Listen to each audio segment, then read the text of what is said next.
Welcome to the Mystic Lighthouse, your beacon for the paranormal. Each week we will explore a grab bag of different cryptid sightings, hauntings, UFO encounters, and various other true tales that are sure to leave you questioning, what are you willing to believe?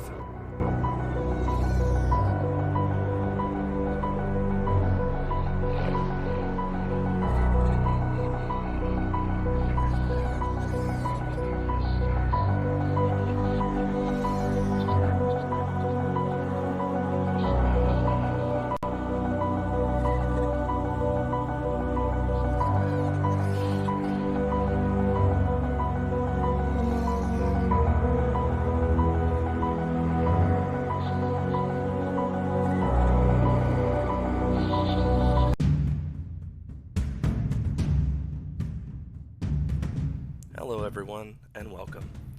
This week's story is a very relatable one. It involves a small town in England in the 1600s and a plague. I think you can see where this is going. So settle in and get ready for this week's tale from the Mystic Lighthouse.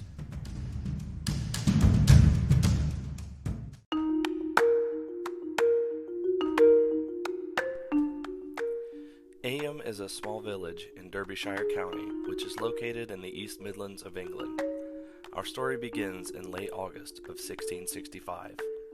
A tailor's assistant named George Vickers opened a parcel of cloth sent to the village tailor, Alexander Hadfield.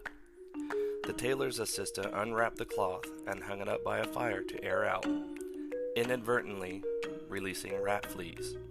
George Vickers was the first recorded death of the newly released plague that would claim hundreds more lives before it was all over.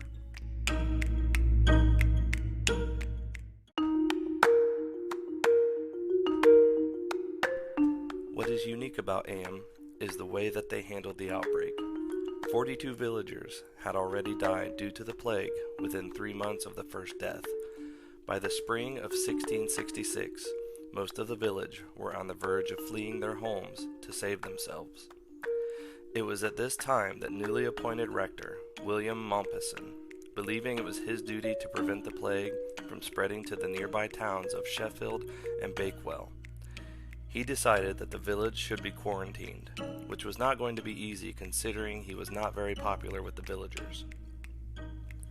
Mompesson reached out to Thomas Stanley, who was the previous rector of the town, for help persuading the villagers to carry out his plan, which was a problem in itself considering Stanley was living in exile at the edge of the village after being kicked out of his office for refusing to acknowledge the 1662 Act of Uniformity. The act made it compulsory to use the Book of Common Prayer introduced by Charles II in all religious services.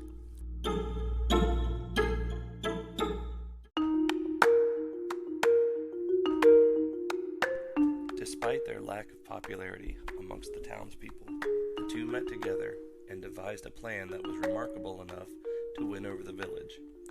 On June 24th, 1666, Mompesson told his parishioners that the village must be isolated, with no one going in or out.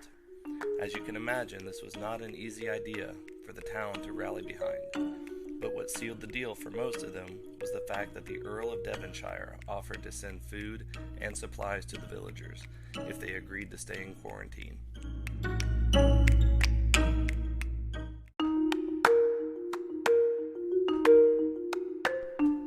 One thing to understand about his plan is that Mompesson knew and made it clear to the villagers that isolating themselves meant almost certain death.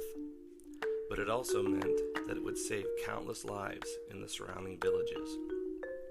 By November 1st, 1666, the worst of the plague was over, but not before claiming over 260 lives from over 76 families, and considering the town initially had an estimated population of between 400 and 800 residents, it's a very substantial number. Now this begs the question, with so much tragedy, trauma, and so many lives lost in such a horrible fashion, what still lingers in Eyam?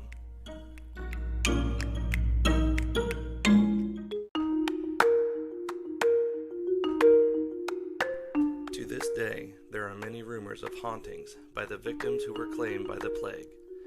Some of the paranormal accounts include unexplained footsteps near the Miners Arms pub. A servant girl named Sarah Mills, who drowned in the town well, has been sighted along with many shadow figures around the Eyam Town Hall. The local inn has reports of doors opening and slamming on their own, as well as disembodied giggling and more. Shadow figures are frequently sighted around the stables.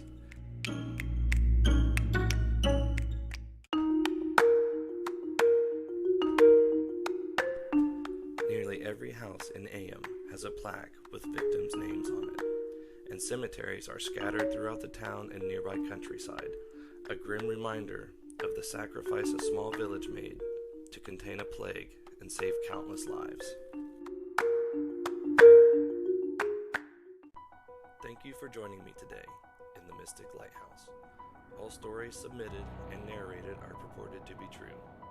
The Mystic Lighthouse is produced and narrated by your host, Bo Carver. If you have any stories you would like to tell, you can submit them at themysticlighthouse@gmail.com. And tune in next week for all